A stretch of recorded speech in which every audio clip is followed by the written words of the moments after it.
Want to know the single workout that could make you fast at nearly every distance? It's not Zone 2 running, it's not VO2 max running, it's something called threshold training. In this video I'll break down exactly what a threshold run is, why it's so powerful, how to do it properly, and how it's helped me crush my own race times, and how it has helped some elite runners to break national records. Let's go.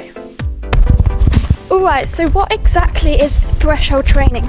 Otherwise known as a tempo run, it's a workout done at your pace that you can hold for roughly an hour. It's often described as comfortably hard. Hard enough that you know you're working, but not so hard that you can't sustain it. The key is it targets your lactate threshold. That's the point where lactate builds up faster than your body can clear it.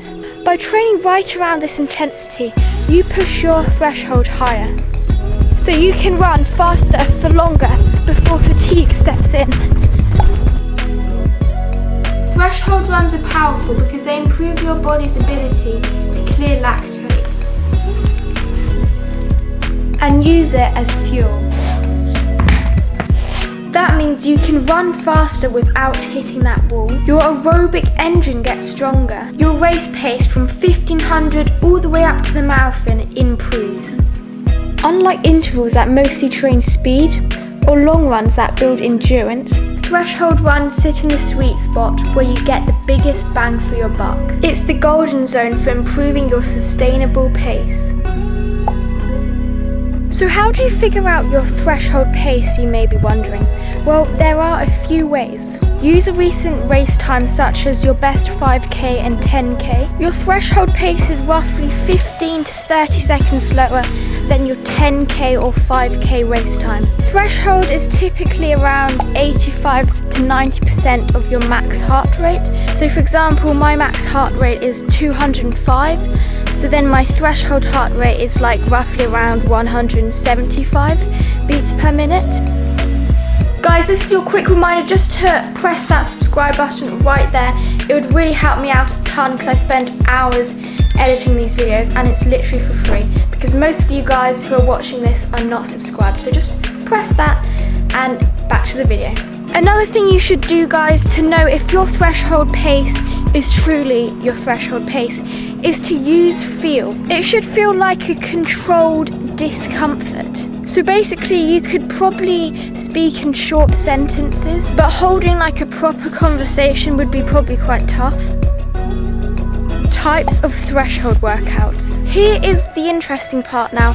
There are actually more than one way to do threshold runs or threshold training. For example, like broken up sort of cruise intervals like 3 by 10 minutes or 4 by 5 minutes at your threshold pace with a short jogging recovery between each rep, or like progressive tempo runs, like for example an 8k tempo or 5k tempo, and you start a little bit slower, then you finish, you just build up the pace. But personally I find broken up threshold intervals are actually a bit better because they help to clear the lactate with the recovery that you get in between.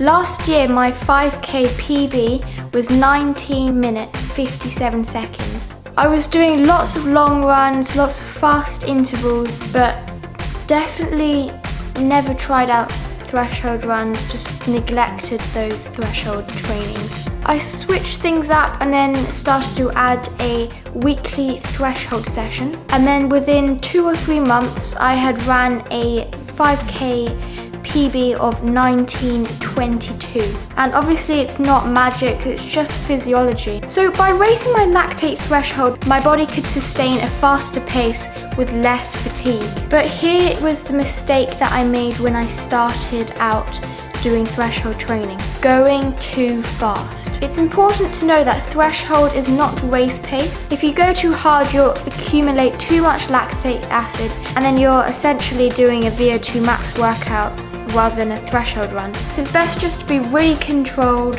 and just stay in tune with how your body's feeling during the workout. And it's not just me or amateur runners doing this. Some of the fastest middle distance and long distance runners in the world build their base off threshold workouts. Take Jakob Ingebrigtsen, Olympic gold medalist and world champion. The Ingebrigtsen brothers are famous for their double threshold days. That means 2 threshold workouts in a single day, usually morning and afternoon, with probably about 6 to 8 hours between each workout. They do this several times a week, carefully controlling the pace with lactate testing to stay right at their threshold. This, guys, builds an insane aerobic base without the body feeling absolutely hammered the day after. Or look at Andreas Almgren, the Swedish 1500 meter and 5000 meter record holder. He's talked openly about doing tons of controlled threshold intervals, saying it's the bread and butter of his program. So by keeping most workouts at threshold, rather than like hammering VO2 max, he stays a lot more injury free and builds monster endurance. So guys, whether you're trying to break 20 minutes for the 5K or setting a national record, threshold running is a proven method that builds the foundation for top-end speed.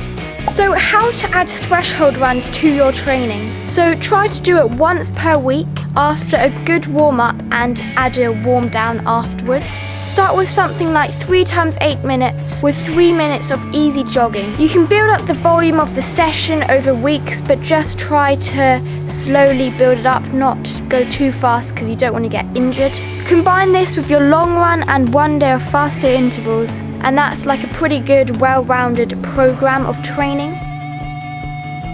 Threshold runs might not be flashy, but they're one of the best ways to get fast at running. If this helped, give it a thumbs up please. And guys, just subscribe for more running tips. It literally takes 5 seconds and it's for free. Drop a comment if you have any questions about threshold training, or if you've used threshold training to get a new PB. And then guys, I'll see you in the next video. Stay tuned for the next one. Bye.